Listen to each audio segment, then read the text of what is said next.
Hello, good morning, friends. My name is Vinod Ram Koshal and you're watching Physics Learning Platform. बच्चों, ये जो video है बनने जा रहा है, ये वीडियो क्लास 12 के लिए है और क्लास 12 में हमने शुरू कर रखा है ड्यूअल नेचर ऑफ लाइट या रेडिएशन। ठीक है, तो इसमें हमने पहला टॉपिक पढ़ा था that is photo electric effect. और फोटो इलेक्ट्रिक इफेक्ट जो है लाइट को पार्टिकल नेचर मान के ही किया जा सकता है, ये सब हमने पढ़ लिया था। और एक बार जल्दी से थोड़ा सा क्विक रिकैप कर लेते हैं। क्या था, मान लो ये मेटल सरफेस है। हम जानते हैं कि एक मेटल में बहुत सारे फ्री इलेक्ट्रॉन होते हैं। तो अगर आप किसी लाइट को, किसी रेडिएशन को, मतलब लाइट रेडिएशन क्या एनर्जी है, जब आप कोई एनर्जी इस पर स्ट्राइक करवाते हैं, लाइट स्ट्राइक कराते हैं, तो वो एनर्जी उन इलेक्ट्रॉन्स को मिल जाएगी जो सरफेस पे हैं, इसके सरफेस में लगे हुए मेटल के अंदर हैं। तो वो एनर्जी लेकर के बाहर निकलने की कोशिश करेंगे। भाई उसमें एनर्जी आ जाएगी, काइनेटिक एनर्जी, इजेक्शन होना शुरू होगा, एमिट होना चाहेंगे, वो बाहर निकलना चाहेंगे।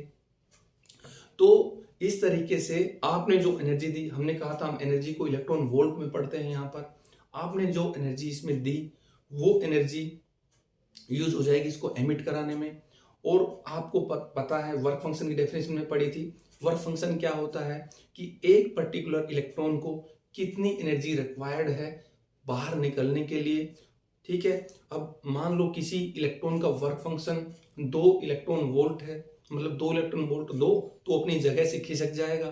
ठीक है भाई, 2 इलेक्ट्रॉन वोल्ट देने से अपनी जगह से तो खिसक गया, लेकिन थोड़ा सा ऊपर जब वो आने लगा तो क्या हुआ, हो सकता है अपने नेबरहुड में किसी से इसका कोलिजन हो गया, तो उसके पास कोलिजन करने के लिए एनर्जी नहीं है, तो वो वहीं रह जाएगा, बाहर नहीं निकल पाएगा। मतलब मेरे कहने का मतलब ये है कि कई बार तो होता है कि वर्क फंक्शन जितना है उतनी आप एनर्जी दो तो वो बाहर आ जाए, लेकिन कई बार ना भी आएगा, क्यों, कोलिजन में वेस्ट हो जाएगी एनर्जी। और कई बार बहुत ज्यादा अगर आप दे दो, जैसे मान लो उसकी 2 इलेक्ट्रॉन वोल्ट वर्क फंक्शन है और आपने 5 दे दिया, तो 5 से भी हो सकता ना आए, क्योंकि वो जो 2 इलेक्ट्रॉन है हो सकता है वो मेटल सरफेस से अंदर वाला इलेक्ट्रॉन हो, तो उसको 2 मिलते ही वो वहां से तो चल पड़ेगा, लेकिन रास्ते में ही फिर टकरा के वहीं रह जाएगा। ठीक है बच्चों, तो आपने एक इक्वेशन भी लिख ली थी, वो क्या थी जो एनर्जी आप सप्लाई कर रहे हैं, पहले नाम लिखते हैं इक्वेशन का, Einstein photo electric equation, EINSTEIN, Einstein photo electric equation, photo electric equation. Einstein जो हमारे साइंटिस्ट रहे, रेस्पेक्टेड साइंटिस्ट, मैं हर एक साइंटिस्ट का नाम रेस्पेक्ट से लेता हूं भाई, क्योंकि उन्हीं की वजह से, उन्हीं के ऑब्जर्वेशन की देन है कि आज हम ये सब पढ़ पा रहे हैं। तो आइंस्टीन फोटो इलेक्ट्रिक इक्वेशन जो है वो क्या थी कि जितनी एनर्जी आपने दी है उसका कुछ हिस्सा उसके वर्क फंक्शन में यूज हो जाता है। मान लो आपने ई एनर्जी दी, मान लो आपने ई एनर्जी दी, तो उसमें से कुछ चला जाएगा कहां, उसके वर्क फंक्शन में। ई में से चला गया कितना, वर्क फंक्शन, तो जो बच गया, मान लो आपने 10 इलेक्ट्रॉन वोल्ट दिया और 2 इलेक्ट्रॉन वोल्ट इसका वर्क फंक्शन था, तो 10 में से 2 गया 8, वो 8 जो बचा उस 8 के हिसाब से उसकी काइनेटिक एनर्जी होगी, यानी कि स्पीड होगी, जिस स्पीड से वो बाहर निकल के आया है। ठीक है, जरूरी नहीं है 8 ही 8 उसमें स्पीड में यूज है, हो सकता है वो सरफेस पे है तो पूरी 8 यूज हो जाएगी स्पीड में, अदरवाइज अंदर है तो जो बची कुछ होगी, मान लो लड़ा के 2 लड़ने में है ना, या कुछ लड़ने में, तो बाकी जो बच जाएगी वही लेके वो बाहर आता है। तो जो आपने दिया और जो उसका फंक्शन था वो कट जाएगा, बाकी जो बच गया, क्या बच गया, वही उसकी मैक्सिमम काइनेटिक एनर्जी हो सकती है, वही उसकी मैक्सिमम काइनेटिक एनर्जी हो सकती है बच्चों, वही उसकी मैक्सिमम काइनेटिक। यही है Einstein photo electric equation, where E is the energy supplied, E is the energy supplied,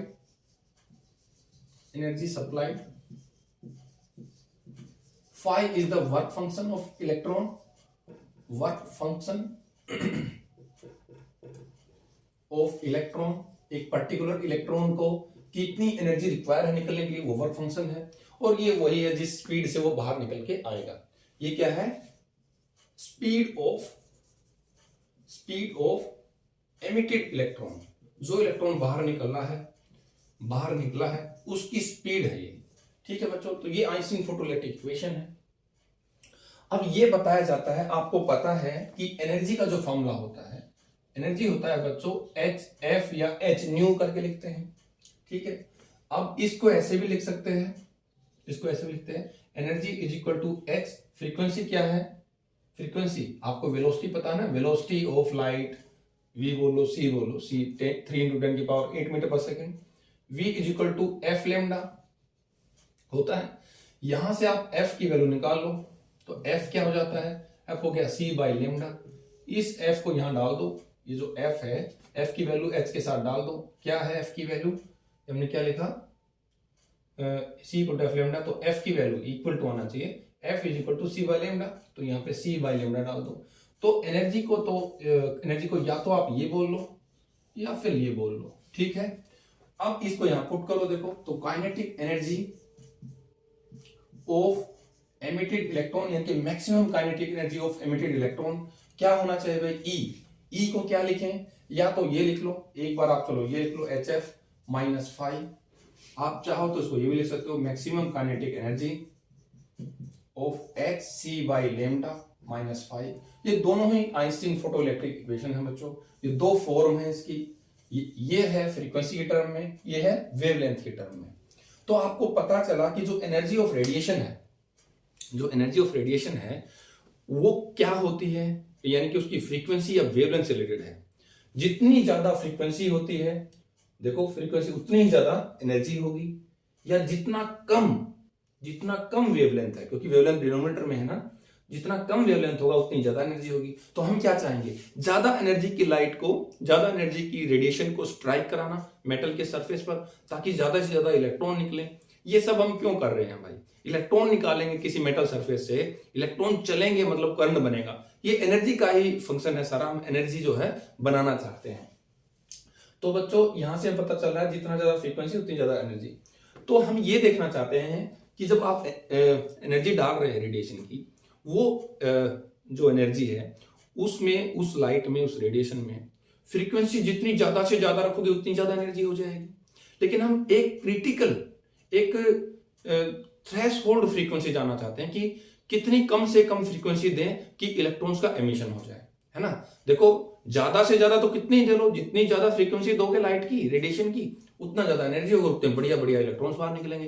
लेकिन उतना ही खर्चा भी तो होगा, जितनी ज्यादा फ्री, भाई आप कोई सामान खरीदने जाते हो, कोई 5 रुपए की चीज है, ठीक है, तो 5 रुपए दो तो आपको चीज मिल जाएगी। अगर मान लो आप उसको 1000 रुपए दो तब भी तो आराम से मिल जाएगी। हम बेवकूफ हैं जो 1000 देंगे, तो हम मिनिमम देना चाहेंगे। यहां से पता चल रहा है कि जितनी ज्यादा फ्रीक्वेंसी होगी उतनी ज्यादा एनर्जी होगी, और जितनी ज्यादा एनर्जी होगी उतना ज्यादा चांसेस है इलेक्ट्रॉन्स के बाहर निकल लेंगे।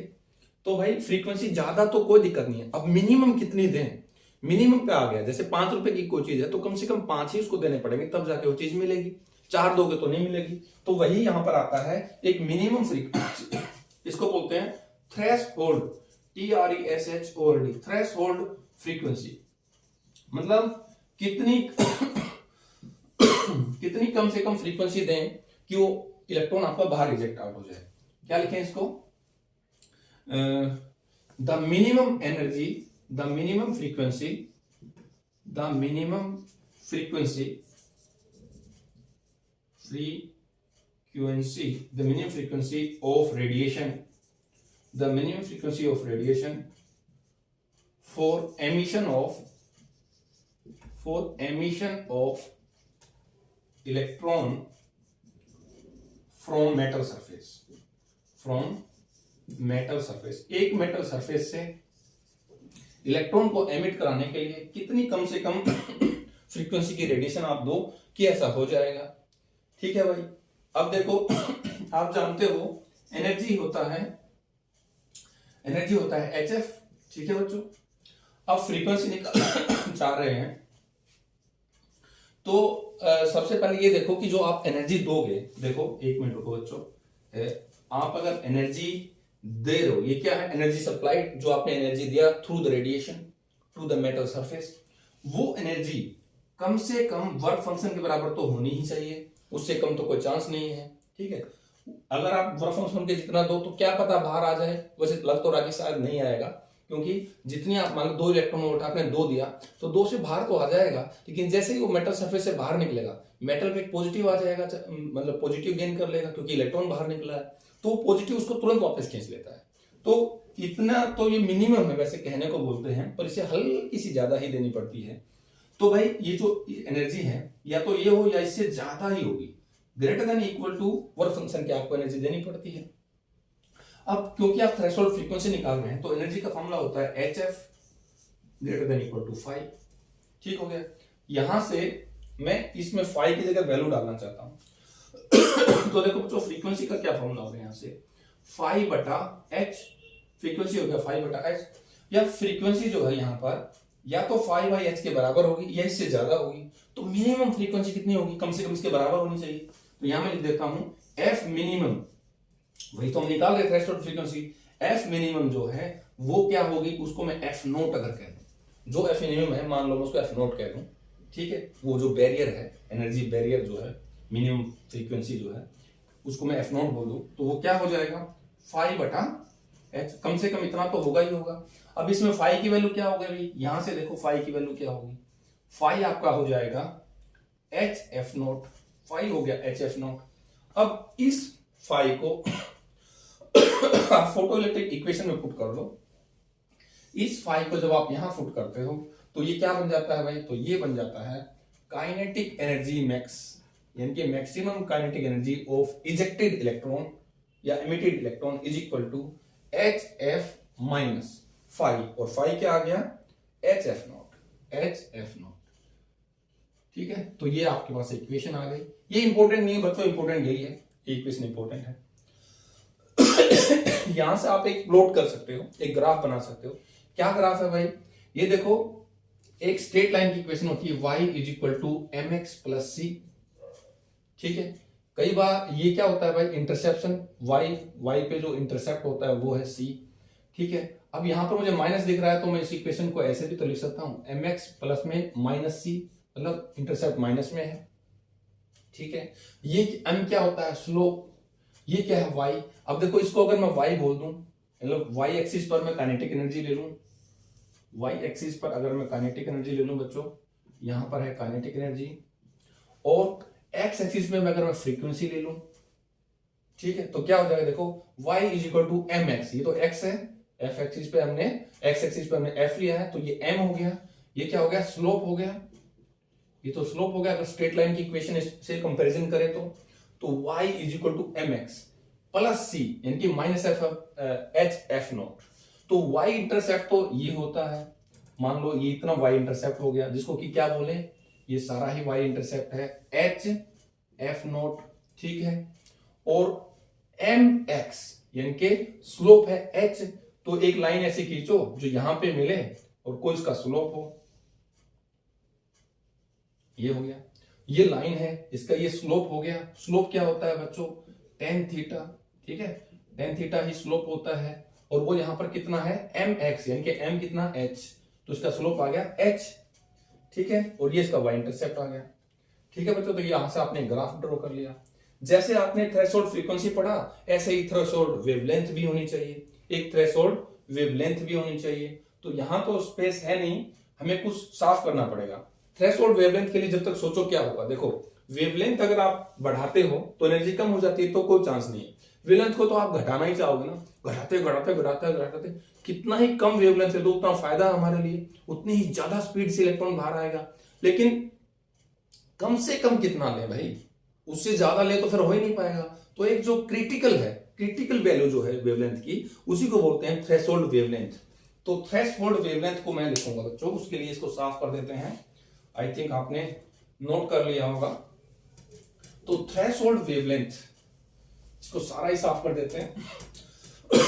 अगर आपको डिफाइन करना हो थ्रेशोल्ड वेवलेंथ तो क्या कहोगे, ये वो वेवलेंथ है, ये वो ज्यादा से ज्यादा वेवलेंथ है, it is the maximum wavelength for the ejection of electron from the metal surface. एक मेटल सरफेस से इलेक्ट्रॉन को बाहर निकालने के लिए आपको ज्यादा से ज्यादा कितनी वेवलेंथ लेनी पड़ेगी, मतलब उससे ज्यादा लोगे तो बाहर नहीं निकल पाएगा इलेक्ट्रॉन। तो यहां पर आता है बच्चों थ्रेशोल्ड वेवलेंथ, मतलब वो क्रिटिकल वैल्यू है वेवलेंथ। इसको लेमडा नॉट बोल दूं मैं, थ्रेशोल्ड वेवलेंथ। इसको कहेंगे it is the maximum value of wavelength, maximum value of wavelength for the ejection of या emission of, for the ejection of electrons from a metal surface, from a metal surface। तो आपको पता है भाई, जब भी आप एनर्जी देते हैं वो एनर्जी वर्क फंक्शन के बराबर तो होनी ही चाहिए, उससे ज्यादा हो जाए तो बढ़िया ही है, कम नहीं होनी चाहिए। ये तो आपके पास एक इक्वेशन है, मतलब एक डाटा है, एक एनालिसिस आपके पास।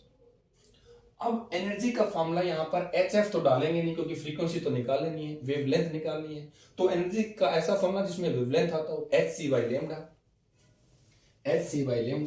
तो एनर्जी को लिख दो hc/λ। बच्चों पता है ना, H प्लस कांस्टेंट है, 6.63 इंटू 10 की पावर -34 जूल सेकेंड। ठीक है, c speed of light 3 lakh kilometre प्रति सेकंड, यानी 3 इंटू 10 की पावर 8, और ये वेवलेंथ है। तो is equal greater than equal to 5 हो गया।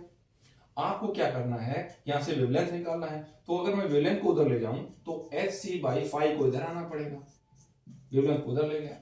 ठीक है, तो ऐसा होने के बाद हमें निकालना है कि ये देखो लेमडा अब क्या है, या तो इसके बराबर है, या इससे छोटा है, या इससे छोटा है। तो मैक्सिमम वेवलेंथ कितनी होगी, तो लेमडा मैक्स मान लेता हूं वो लेमडा नोट होगा। तो वो होगा क्या, lambda naught is equal to ये वैल्यू, भाई इससे या तो ज्यादा होना चाहिए लेमडा इस वैल्यू से, या इससे या इसके बराबर होगा।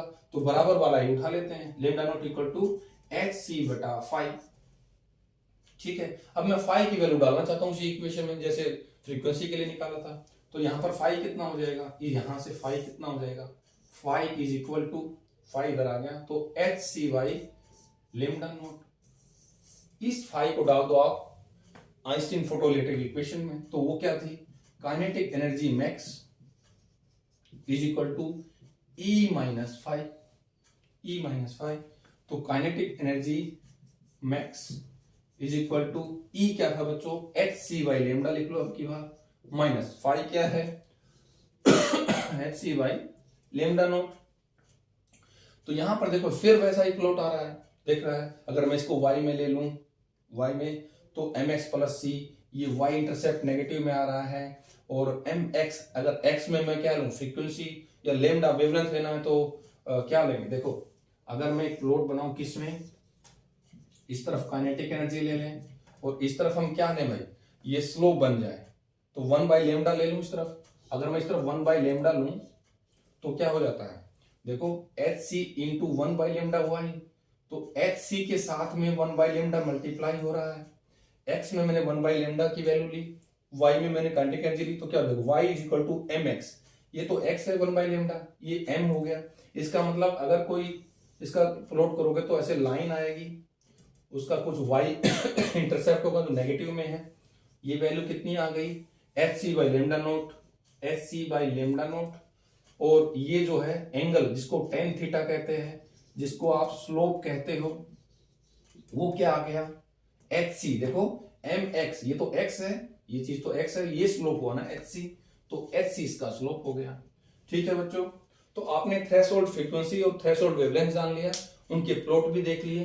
ठीक है, नॉर्मल सी चीज थी। अब हम आते हैं experimental setup of photo electric effect. Photo electric का एक्सपेरिमेंटल सेटअप जानते हैं। क्लियर है बच्चों, क्लियर है, ओके। तो experimental setup of photo electric effect, इसमें क्या है भाई, आप एक प्लेट लोगे, कोई मेटल की प्लेट लोगे, जिस पर आप रेडिएशन स्ट्राइक कराओगे, और वो रेडिएशन स्ट्राइक करने से इलेक्ट्रॉन्स बाहर निकलेंगे। इलेक्ट्रॉन्स बाहर निकलेंगे तो इलेक्ट्रॉन्स किसी स्पीड में आएंगे, वो चलने लगेंगे। जब इलेक्ट्रॉन्स चलने लगेंगे तो आपको लगेगा कि भाई कोई करंट बनने लगा है। देखो बच्चों, experimental setup, experimental setup of photo electric effect, photo electric effect.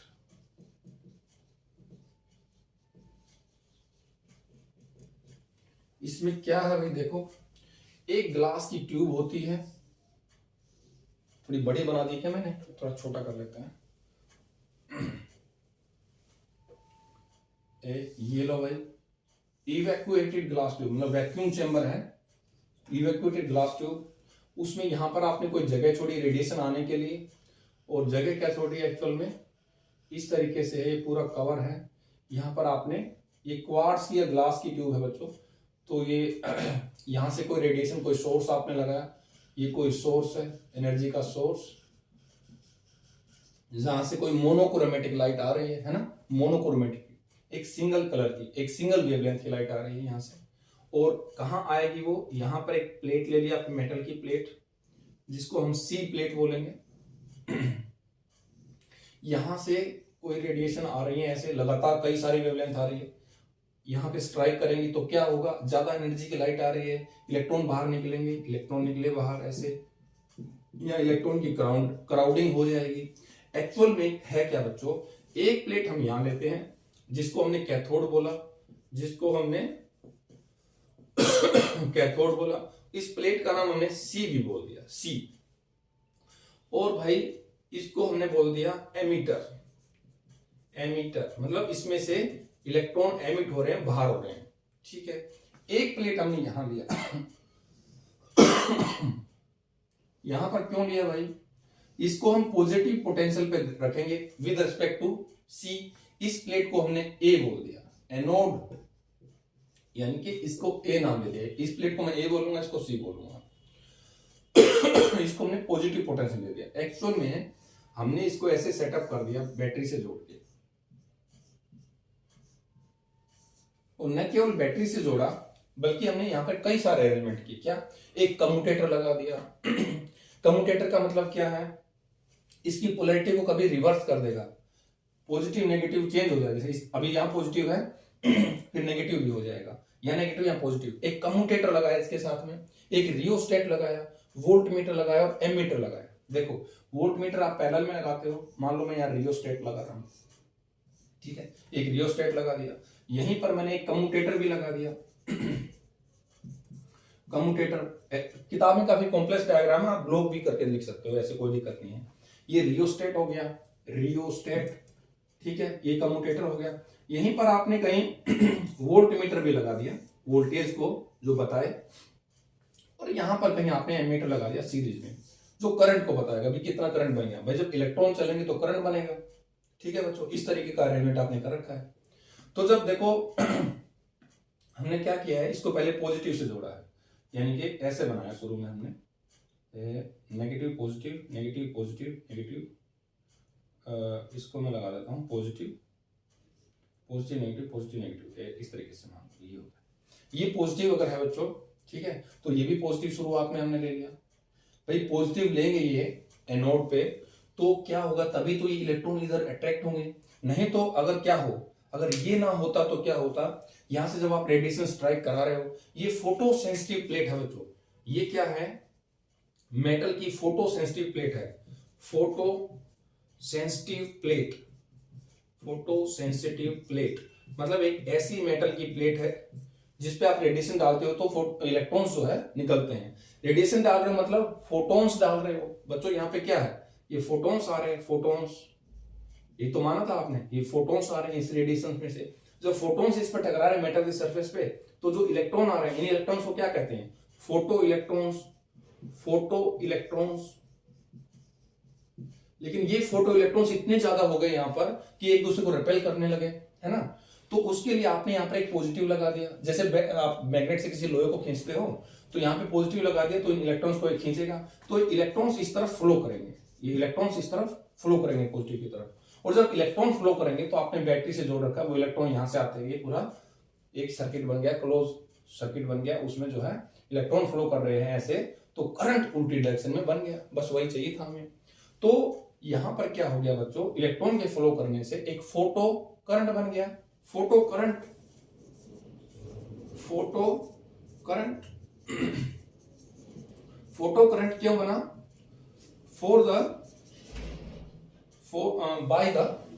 by the flow of photo electrons, by the flow of photo electrons. Photo electron के फ्लो करने से फोटो करंट बन गया। अब बच्चों जब आपने इधर पॉजिटिव लगाया है, आपके पास कम्यूटेटर है, आपके पास रियोस्टेट है ना, तो इससे आप क्या कर सकते हो, इसकी बैटरी की स्ट्रेंथ भी बढ़ा सकते हो, वोल्टेज भी घटा बढ़ा सकते हो, पॉजिटिव नेगेटिव पोलैरिटी भी चेंज कर सकते हो। तो जब आपने इसकी स्ट्रेंथ को बढ़ाया विद रिस्पेक्ट टू सी के रिस्पेक्ट में जब आपने ए के पोटेंशियल को बढ़ाया, पॉजिटिव पोटेंशियल को, तो क्या होगा, जो बहुत सारे इलेक्ट्रॉन यहाँ पे क्राउडिंग हो गई थी, इलेक्ट्रॉन की भीड़ हो गई थी, एक दूसरे को रिपेल कर रहे थे, तो इसने उनको खींचना शुरू किया। जब खींचना शुरू किया तो फोटो करंट जो है बढ़ने लगा। फोटो करंट जो है बढ़ने लगा। तो आप कह सकते हो कि photo current can be increase by increasing the potential of, यहां पे लिखें क्या, यहां लिखते हैं the photo current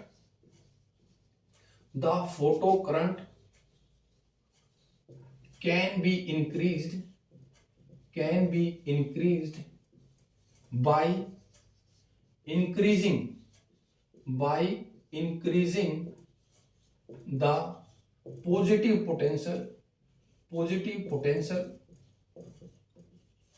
of a plate A with respect to plate C। Plate C की तुलना में अगर आप A का पॉजिटिव पोटेंशियल बढ़ाओगे तो फोटो करंट बढ़ेगा, है ना। अब ये फोटो करंट ये नहीं है कि आपने यहाँ का पोटेंशियल बढ़ाते जा रहे हो और करंट जो है बनता ही जा रहा है। उसकी एक लिमिट होगी बच्चों, एक लिमिट आएगी, एक सैचुरेशन आएगा। क्यों आएगा सैचुरेशन? ठीक है भाई, आपके पास अरेंजमेंट है, आप पोटेंशियल तो बढ़ा दोगे इसका बहुत ज्यादा, लेकिन यहाँ पे इलेक्ट्रॉन, पहले मान लो 20 इलेक्ट्रॉन थे जो इकट्ठे हो रखे थे, 2-3 आ रहे थे बगैर इसके बढ़ाए, आपने बढ़ा दिया तो फिर 2-3 के बाद 10-15 आए, 18 आए, 20 के 20 पूरे, अब इलेक्ट्रॉन ही नहीं बचे।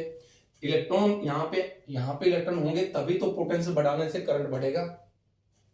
यहाँ पे इलेक्ट्रॉन होना तो इस पे डिपेंड करता है, ये जो एनर्जी आ रही है सोर्स से, मोनोक्रोमेटिक लाइट आ रही है, उससे ये जो फोटोन्स आ रहे हैं, इन फोटोन से फोटो इलेक्ट्रॉन्स आएंगे। जब इलेक्ट्रॉन ही नहीं रहेंगे तो उस पर आपको, वहां पर अगर आप पोटेंशियल बढ़ा रहे हो तो फोटो इलेक्ट्रिक करंट जो है इंक्रीज नहीं होगा, है ना, वो एक लिमिट आ गई। तो हमने क्या लिखा, the photo current can be increase by increasing the positive potential of A with respect to C and a stage will arrive. एक ऐसी स्टेज आएगी when further increase in potential of A plate के पोटेंशियल में ज्यादा बढ़ाने से stage will arrive या स्टेज विल कम कह लो, when further increase in potential of A don't increase the photo current। मतलब अगर आप पोटेंशियल को बढ़ाते रहोगे तो ये नहीं है कि करंट आपका बढ़ता रहेगा। एक ऐसी सिचुएशन भी आएगी, एक ऐसी कंडीशन भी आएगी, एक ऐसा लेवल भी आएगा जहां पर आपका करंट सैचुरेट हो जाएगा। एक ऐसी stage will arrive when further increase in potential of A don't increase the photo current, and this stage is called this is called saturation current। यही है सैचुरेशन करंट। इसके बाद आप सैचुरेशन करंट आप नहीं बढ़ा सकते। तो बच्चों सैचुरेशन करंट हो गया। अब देखो इसमें क्या है, अब अगर हम यहां पर, अब एक चीज और है, यहां पर अगर आप इंटेंसिटी बढ़ा दें, ये सोर्स जो लाइट आ रही है, रेडिएशन जो आ रही है, अगर आप इसकी इंटेंसिटी बढ़ा दें तो क्या होगा। आपने पढ़ा था जब हमने फोटॉन्स को स्टडी किया था इससे पहले वाले लेक्चर में, तो हमने बताया था कि जब आप इंटेंसिटी बढ़ाते हो तो एनर्जी तो नहीं बढ़ती है फोटोन की, but number of photons increase हो जाते हैं। तो जब आप इंटेंसिटी बढ़ाएंगे इसकी तो फोटो इलेक्ट्रॉन्स जो है बढ़ जाएंगे। फोटो इलेक्ट्रॉन्स बढ़ेंगे तो क्या होगा, करंट बढ़ेगा। ठीक है, मैं यहां पर बच्चों एक ग्राफ बनाना चाहता हूं। क्या ग्राफ बनाना चाहता हूं कि अगर मैं इस तरफ लूं, इस तरफ क्या लें, करंट ले लें, फोटो करंट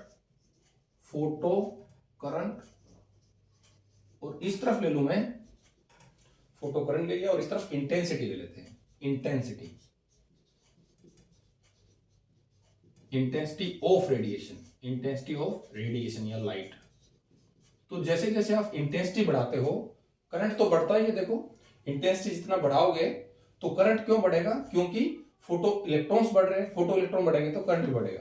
तो इसका ग्राफ बिल्कुल डायरेक्टली प्रोपोर्शनल है। फोटो करंट जो है इंटेंसिटी ऑफ रेडिएशन के डायरेक्टली प्रोपोर्शनल है, लेकिन एनर्जी नहीं बढ़ती है। जो करंट है फोटो करंट वो बढ़ जाएगा, क्यों, ये डायरेक्टली प्रोपोर्शनल है।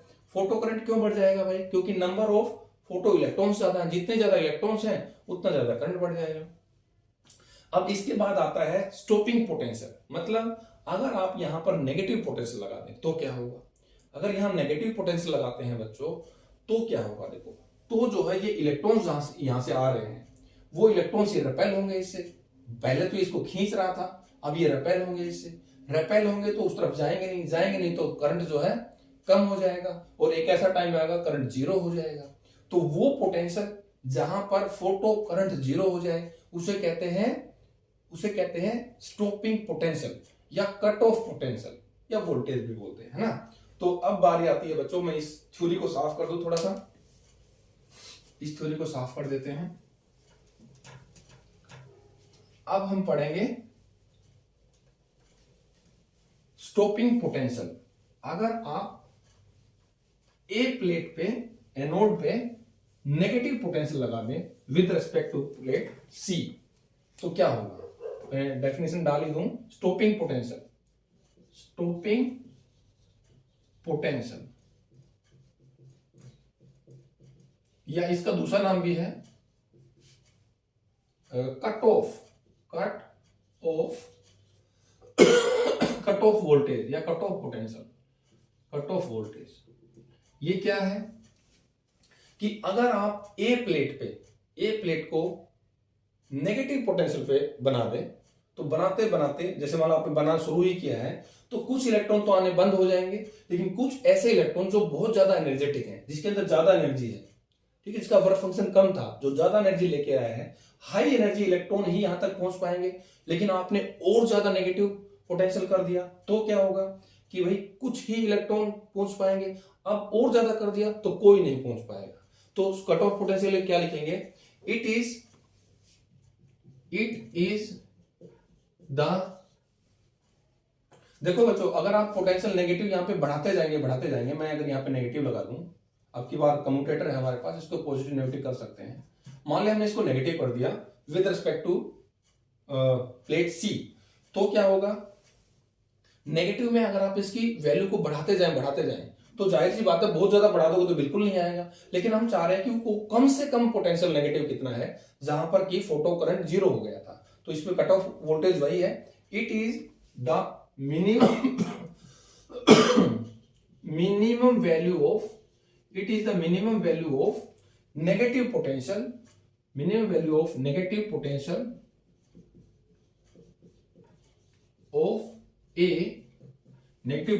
of A with respect to plate C,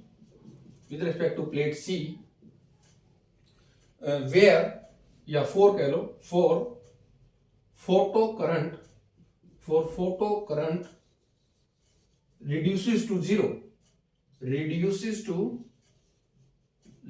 जहां पर फोटो करंट कम होकर के जीरो हो जाए उस पोटेंशियल को बोलते हैं स्टॉपिंग पोटेंशियल या कट ऑफ पोटेंशियल या कट ऑफ वोल्टेज। समझ में आ रहा है। इसको नेगेटिव करोगे तो इलेक्ट्रॉन इस तरफ नहीं आ पाएंगे, कुछ आ पाएंगे, लेकिन आप इसकी नेगेटिव में वैल्यू और बढ़ाते जाओ तो ऐसा होगा कोई भी नहीं आ पाएगा। और उस पोटेंशियल को, उस नेगेटिव पोटेंशियल को जहां पर कि कोई भी करंट नहीं बन पा रहा है, यानी कि कोई इलेक्ट्रॉन यहां तक नहीं पहुंच पा रहा है, उसको बोलते हैं स्टॉपिंग पोटेंशियल। अब बताओ, एक बात बताओ बच्चों, जो इन इलेक्ट्रॉन्स के पास एनर्जी आ गई थी, ये रेडिएशन से टकराए थे, जो एनर्जी रेडिएशन के थ्रू इन इलेक्ट्रॉन्स को मिली थी और रिजेक्ट आउट होकर बाहर आ गए थे, वो एनर्जी गई कहां गई वो energy where that energy is lost. Actual में ये इलेक्ट्रॉन्स अभी भी कोशिश कर रहे हैं उधर जाने की, लेकिन क्या होगा, ये एनर्जी जो है, इलेक्ट्रॉन्स की जो एनर्जी है वो इनसे टकराने में, इसके साथ टकराने में जो वर्क कर रहा है, टकराने में जो वर्क है वहां पे ये यूज हो जा रही है। है ना। आपने पढ़ा था ना एक फार्मूला, देखो यहाँ से हटके एक फार्मूला बता रहा हूं आपको। आपने पढ़ा है पोटेंशियल में, इलेक्ट्रोस्टैटिक पोटेंशियल में, कि आप जो पोटेंशियल डिफरेंस बनाते हैं, मान लो एक ए पॉइंट से बी पॉइंट पे आप कोई चार्ज लेके आए, कोई क्यू चार्ज ए से बी पे लेके आए, तो क्या लिखते हो, बी का पोटेंशियल आपने बढ़ा दिया, V B minus V A potential difference is equal to work done, क्या ए से बी बटा हुआ क्या चार्ज लेके आए, तो वर्क डन क्या हो जाता है, इसकी और इसकी क्रॉस मल्टीप्लाई करते हैं, तो वर्क डन जो भी है ए से बी, वर्क डन का फॉर्मूला आ गया क्यू इंटू डेल्टा वी, तो वर्क डन का फॉर्मूला आपके पास है क्यू इंटू डेल्टा वी। तो बच्चों जो ये इलेक्ट्रॉन यहां से इस तरफ आ रहे हैं, जो ये वर्क करना पड़ रहा है इनको अगेंस्ट दिस नेगेटिव पोटेंशियल, तो वर्क कितना होगा, वर्क की एनर्जी होती है। तो इन इलेक्ट्रॉन्स की जो काइनेटिक एनर्जी है, जो इलेक्ट्रॉन्स की काइनेटिक एनर्जी है, वर्क को आप एनर्जी भी ले सकते हो, E is equal to Q V भी कर सकते हो। मैं कह रहा हूं मान लो ये स्टॉपिंग पोटेंशियल वी नोट है, अगर मैं इसको वी नोट से दिखा रहा हूं तो यहाँ वी नोट कर दूं बच्चों क्यू, और क्यू क्यों, क्यू क्या है, चार्ज, चार्ज मतलब इलेक्ट्रॉन, मैं यहाँ E इंटू वी नोट कर दूं, तो E इज इक्वल टू ये क्या है, काइनेटिक एनर्जी है, काइनेटिक एनर्जी। वर्क क्या होती है, एनर्जी, यानी कि काइनेटिक एनर्जी है यहाँ पर इसमें, ठीक है, वर्क को एनर्जी कह सकते हो और एनर्जी काइनेटिक एनर्जी, तो kinetic energy is equal to E V naught लिख सकते हैं यहाँ पर। समझ में आया, मैंने क्या कहा कि वर्क जो है, ये जो इलेक्ट्रॉन्स के पास जो एनर्जी थी, वो सारी एनर्जी वर्क करने में, मतलब उसे टकराने में यूज हो गई, तो एनर्जी मतलब एनर्जी यूज हो गई वर्क होने में, और वर्क का फॉर्मूला आपको पता है, वर्क होता है चार्ज इनटू पोटेंशियल डिफरेंस के मल्टीप्लाई। अब चार्ज यहाँ पे क्या है, चार्ज ऑन इलेक्ट्रॉन, वो हमने क्यू की जगह ई डाल दिया, डेल्टा वी मतलब वी नोट लिख दिया, मैंने बता दी कि पर्टिकुलर वैल्यू वी नोट है, तो ये चार्ज पोटेंशियल डिफरेंस की गुना ये वर्क मतलब एनर्जी, एनर्जी यहाँ पे काइनेटिक एनर्जी है, तो kinetic energy equal to E one. यहाँ पर पोटेंशियल डिफरेंस, सॉरी बच्चों, जो कटिंग पोटेंशियल है, कटिंग पोटेंशियल यानी कि कट ऑफ वोल्टेज जो है, उसकी वैल्यू क्या आ जाएगी, काइनेटिक एनर्जी बटे में ई, काइनेटिक एनर्जी बटे में ई। तो भाई आपको आइंस्टाइन फोटोइलेक्ट्रिक इक्वेशन पता है, वो क्या होती है, using Einstein photoelectric equation, photoelectric equation क्या थी भाई, kinetic energy maximum is equal to E minus five, यही था, ई माइनस फाइव। तो आपने देखो यहाँ पर वी नोट की वैल्यू क्या निकाली, काइनेटिक एनर्जी बटा ई, तो काइनेटिक एनर्जी जो भी है उसको आपने ई से भाग दे दिया, तो वी नोट हो गया, तो वी नोट की वैल्यू क्या आ गई, आपको जब ई इससे भाग दे रहे हो तो इधर इसको भी दे दो, ठीक है। तो यहां से देखो kinetic energy max by E को क्या लिखते हो, वी नोट, ये तो वी नोट हो गया, और यहां पर E by E minus five by E, ठीक हो गया। स्टॉपिंग पोटेंशियल का फॉर्मूला आ रहा है आपके पास, तो देखो ये जो ई है इसको आप एच एफ लिख लो या एच सी बाई लेमडा लिख लो। अगर आप इसको V nought is equal to E की वैल्यू एच एफ लिखते हो बच्चों, एच एफ बटा ई माइनस फाइव बाई ई। मैं टाइम देखो कितना हो गया है, एक मिनट रुको, हाँ बहुत ज्यादा टाइम हो गया भाई, 38 मिनट हो गया, कोई बात नहीं। V nought is equal to H F by E minus five by E, तो मैं इसको खत्म करूंगा ये क्वेश्चन करते ही। इसके बाद देखो बच्चों, अगर मैं एक प्लॉट बनाऊं, अगर मैं एक ग्राफ बनाऊं, इसको साफ कर दे नीचे वाले को, यहां तक, किस किस में देखो उसी तरीके से y equal to M X plus C यहां से भी हमें दिखाई दे रहा है। कैसे, अगर इस फॉर्मूले में मैं वी नोट यानी कि स्टॉपिंग पोटेंशियल को y में ले लूं, इधर स्टॉपिंग पोटेंशियल ले लूं, और इस तरफ मैं क्या लूं भाई, इस तरफ मैं क्या ले लें, फ्रीक्वेंसी ले लें, इस तरफ ले लें फ्रीक्वेंसी, तो क्या हो जाएगा, अगर देखो इसको मैं y मानूं, y equal to M X plus C, तो फाइव बाई ई हो गया, और यहां पर मैं फ्रीक्वेंसी ले लेता हूं, चलो ये हमने फ्रीक्वेंसी ले लिया इस तरह, तो देखो ये जो बच गया ये क्या है, m है, तो एक स्ट्रेट लाइन की इक्वेशन आ रही है, इसमें इस तरफ जो है ये सीधी लाइन है, ये y एक्सिस है, और यहां पर जो है ये इसका y इंटरसेप्ट आ गया बच्चों, y इंटरसेप्ट क्या है, ये वाला 5 बाई ई, ये हो गया 5 बाई ई, और इधर आपने ये x ले तो h बाई ई, ये इसका टेन थीटा आ गया, टेन थीटा मतलब स्लोप, और वो स्लोप कितना हो गया यहाँ पर h बाई ई, ठीक है, ऐसे ग्राफ यहां से बन सकता है। एक चीज और देखो, अगर आप इसमें HC बाई लेमडा डालें इस इक्वेशन में, आप ये भी तो लिख सकते हैं E की वैल्यू, पहले आपने HF लिखी, E की वैल्यू HC बाई लेमडा भी तो डाल सकते हैं। ठीक है, तो ये तो इनक्वाइल रहा। E की वैल्यू पहले तो हमने HF लिखी, अब की बार HC बाई लेमडा डाली। तो देखो बच्चों, अब क्या है, अगर यहां पर आप देखो इसके फॉर्मूले में, तो C एक कांस्टेंट है, H एक कांस्टेंट है, ठीक है, चार्ज ऑन इलेक्ट्रॉन कांस्टेंट है, फाई वर्क फंक्शन कांस्टेंट है, ठीक है, और ये E है। एक्चुअल में ये मटेरियल का फंक्शन है फाई। तो अगर आप देखो क्या क्या, ये चीज ये देखो, ये चीज एक कांस्टेंट है, ठीक है, ये भी कांस्टेंट है यहां से। यानी कि यहां से अगर मैं कहना चाहूं, यहां से क्या कहूं कि V नोट जो है वो डिपेंड करता है किस किस चीज पे। एक तो डिपेंड किया लेमडा पे, मतलब फ्रीक्वेंसी, लेमडा मतलब फ्रीक्वेंसी, लेमडा से रिलेटेड फ्रीक्वेंसी होती है V equal to F lambda, मतलब लेमडा पता चल गया तो फ्रीक्वेंसी भी, C तो नॉन होता है C की वैल्यू, भाई C is equal to F lambda. अगर आपको लेमडा पता चल गया तो फ्रीक्वेंसी पता चल गया, मतलब लेमडा और फ्रीक्वेंसी एक ही जैसी चीज समझो। तो V नोट यहां से बच्चों, यहां से क्या निकाल रहे हैं, V नोट डिपेंड कर रहा है लेमडा पे और फाई पर, लेमडा और फाई पर, ठीक है। तो लेमडा और फाई पे V नोट डिपेंड कर रहा है, मतलब किसी भी मटेरियल के जो सरफेस मेटल आपने लिया है उसके वर्क फंक्शन पर, और जो जो आपने वेवलेंथ लिया है रेडिएशन की, उस पर डिपेंड करता है। और यही हमने बताया था कि स्टॉपिंग पोटेंशियल जो है, स्टॉपिंग पोटेंशियल, इसका यहां से ग्राफ बड़ा अच्छा ध्यान आ रहा है बच्चों मुझे, वो क्या है देखो, ये देखो, अगर मैं इस तरफ करंट ले लूं, कौन सा, फोटो करंट, अगर इस तरफ फोटो करंट हम ले लें वाई एक्सिस में फोटो करंट, और इस तरफ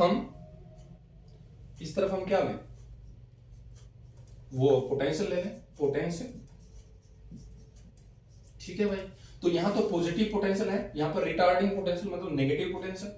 तो देखो बच्चों, जब तक आपने यहां पर कोई पोटेंशियल नहीं लगाया था शुरू में, तो शुरुआत में मान लो यहाँ कोई था ही नहीं, पॉजिटिव नेगेटिव कुछ नहीं था, तो शुरुआत में जो रेडिएशन आया वहां से कुछ इलेक्ट्रॉन तो आए, ये सिंपल प्लेट थी, पॉजिटिव नेगेटिव कुछ नहीं था, तो कुछ इलेक्ट्रॉन जब आए तो मतलब शुरुआत में कुछ करंट तो था ही भाई, शुरुआत में जब पोटेंशियल जीरो था तब तो कोई करंट तो था, फोटो करंट तो था कुछ ना कुछ, लेकिन जब आपने पॉजिटिव लगाया तो बढ़ गया था करंट, यानी कि करंट बढ़ गया था, ऐसे करंट बढ़ गया था, और बढ़ने के बाद सेचुरेट भी हो गया था, आपने देखा था, है ना, ये मैक्सिमम हो गया। ये नहीं है कि आप V को, पोटेंशियल को देखो, पोटेंशियल बढ़ा रहे हो, शुरुआत में देखो पोटेंशियल बढ़ाया तो करंट बढ़ा, लेकिन उसके बाद करंट फिर एक मैक्सिमम वैल्यू हो गई, उसके बाद सेचुरेट हो गया, फिर करंट नहीं बढ़ रहा है।